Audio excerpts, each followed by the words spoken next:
Renata, a diferença de 64, vou falar agora como professor de história. A diferença de 64 é o seguinte, que Lincoln Gordon, embaixador norte-americano, estava a serviço de John F. Kennedy, em 1959.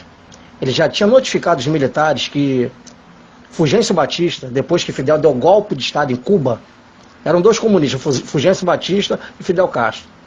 Aí começou a Revolução Cubana. Então, os ideais de Fidel, aliado com Ernesto Che Guevara, que era argentino, aquele vagabundo, eles colocaram em prática as ideias de tomar o Brasil e fazer do Brasil sede do comunismo em toda a América Latina. Então a CIA, através de Lincoln Gordon, já estava monitorando Cuba, Argentina, Colômbia, Venezuela e Bolívia. E a própria China. Na realidade, eles falam que a Guerra Fria começou na década de 80. Pelo contrário, a Guerra Fria já existia bem antes da questão aeroespacial. Na questão de Yuri Gagarin, não foi nem Gagarin, entendeu? O primeiro piloto que foi colocado no foguete que explodiu antes de subir foi Vladimir Komarov. Vladimir Komarov. Então, quer dizer, Lincoln Gordon já notificou para Kennedy que eles queriam fazer do Brasil sede do comunismo em toda a América Latina. Então isso estourou, foi na Guerra do Vietnã. Então os militares brasileiros não esperaram ter greve ali, greve aqui, greve acolá, não. Teve a Marcha para a Família com Deus, se unindo a Igreja Evangélica, a Igreja Católica, muitos chefes de família, muitas mulheres foram para as ruas pedindo intervenção militar. E outra coisa, Castelo não esperou passar 6 dias e 24 horas. Castelo tirou o pino da granada, meu chapa, e acendeu o estopim de pólvora e fechou o Congresso Federal por tempo indeterminado. E ele sancionou o ato institucional número 2. O que é o ato número 2? Ele acabou com eleições diretas, promovendo eleições indiretas, porque até naquela época, os chefes de Estado eram nomeados por ministro ou por administradores de casas civis. No regime militar, não. Quem elegeram administradores, diferentes. O ato número 2 rezava isso aí. E caçando políticos corruptos e comunistas. E mais na frente, Emílio Garrastazu Médici, que foi comandante da AMAN, Academia Militar das Agulhas Negras, junto com Arthur da Costa Silva, eles sancionaram o ato número 5, que já era para matar político comunista e traidores das Forças Armadas Comunistas, no caso de Capitão Lamarca. Que ele treinava guerrilheiros no êxodo rural, no campo, no interior, e principalmente participou daquela guerrilha no Araguaia. Então a diferença dos militares de 64 é que eles foram mais safos. Agora de hoje, comprado pelo governo federal, Eduardo Vilas Boas, Nivaldo Rossato, da Força Aérea, Eduardo Barcelar Leal da Marinha, ambos foram nomeados na gestão Dilma e Lula, indicados por Fernando Henrique. Só Dilma e Lula nomearam mais de 69 generais, total, somando, 120 generais, Fernando Henrique e vice-versa, Michel Temer e vice-versa. As diretas já foram sancionadas por Fernando Henrique Cardoso, ele era senador federal naquela época. E outra coisa, ele era guerrilheiro no Chile, estudou serviço de inteligência no Chile, no Uruguai, depois ele foi para a França, e mais ainda, Rodrigo Maia, o pai dele, César Maia, era presidente de um dos piores partidos comunistas do Brasil, que era o PCB, que era o Partido Comunista Brasileiro. Fez serviço de inteligência no Chile, é discípulo de Fernando Henrique, que é chamado homem da máfia do comunismo. Então, quer dizer, a estratégia dos comunistas, quando vieram do exílio, quando veio essa praga dessa anistia, em 64 era o contrário, os comunistas queriam tirar o quê?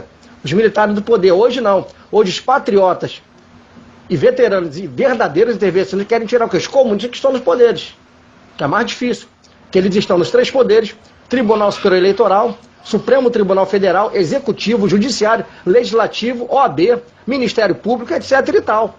Espalhado entre estados. Então, quer dizer, a estratégia dos comunistas, desses políticos, quando eles redigiram a Constituição de 1988, porque até 85 era válido o voto indireto.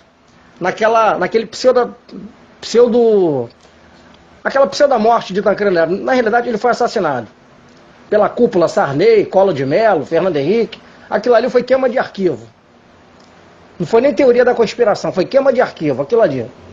Então, em 88, Fernando Henrique, sendo marxista, leninista, ele trouxe para o Brasil os ideais de Karl Marx, Vladimir Lenin, os ideais de Stalin, e pregou o comunismo aqui dentro, principalmente nas universidades, que ele é professor, que ele é poliglota, ele é mestre. Então, quer dizer, Quais os ideais comunistas aqui no Brasil? Quais são as suas finalidades? Foi o que Hitler fez na Segunda Guerra Mundial. Foi o que Stalin fez. Foi o que Lenin fez. Foi o que Mussolini fez. Foi o que Hirohito fez. Ele primeiro desarmou toda a população. A Hitler fez isso na Polônia e na Alemanha. O comunismo ele faz isso. Stalin fez isso. Mussolini fez isso. Eles desarmam a população, divide as classes e depois colocam um contra o outro. E eles tornam a classe refém e dependente, literalmente, do Estado. Aí os projetos sociais aqui no Brasil. Veja os projetos sociais. Bolsa Família, auxílio vagabundo, auxílio moradia, auxílio reclusão, auxílio narcótico. Quer dizer, o cidadão idiota, demente de classe, dependente literalmente do Estado. Então Castelo não pensou duas vezes, meu filho. Castelo tirou o pino da granada, acendeu o estopim de pólvora e colocou a casa em ordem. Infelizmente, Lula, quando funda o PT em 1980, Fernando Henrique, o PSDB, e ele coloca o PMDB e o MDB na mão de Michel Temer, porque Michel Temer come na mão de Fernando Henrique, aí começou essa praga. No regime militar, a caderneta dava mais de 40%. Hoje não gera nem 1%. Nós temos o maior produto interno do mundo, o maior PIB mundial, Machado. Entendeu? Nós temos semente para dar e vender. Veja quanta roubalheira. E outra coisa, foi decretado também o holocausto financeiro, o caos econômico mundial. Quer dizer, o que está faltando agora? Eu torço para isso. Isso pode acontecer. Tudo pode acontecer de uma forma iminente.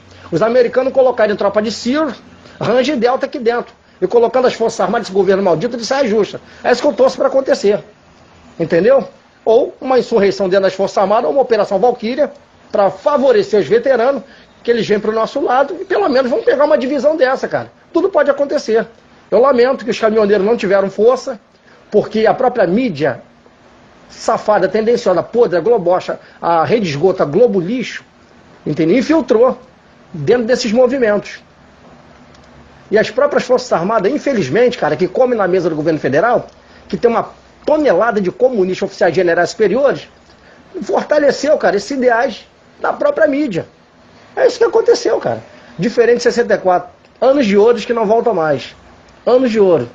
Interessante. 5 homens, saudoso Marechal Humberto de Alencar Castelo Branco, Emílio Garracha Azul Médici, Arthur da Costa e Silva, Ernesto Beckman Geisel, João Baptista Figueiredo e seus auxiliares de peso, General Newton Cruz, que ele já está com a idade bem avançada, e o saudoso exterminador de comunista, matador de político, Coronel Ustra. E o saudoso general, que não é pai desse Mourão de hoje, Olímpio Mourão Filho. O pai desse Mourão de hoje é Antônio Mourão. Olímpio Mourão Filho, de 64, era general de exército. O maior cargo exercido pelo exército brasileiro. O pai desse Mourão era general de divisão, cargo abaixo de um general de exército. Selva de Sombras, campanha. Agora eu falei um pouquinho de história. Reconter.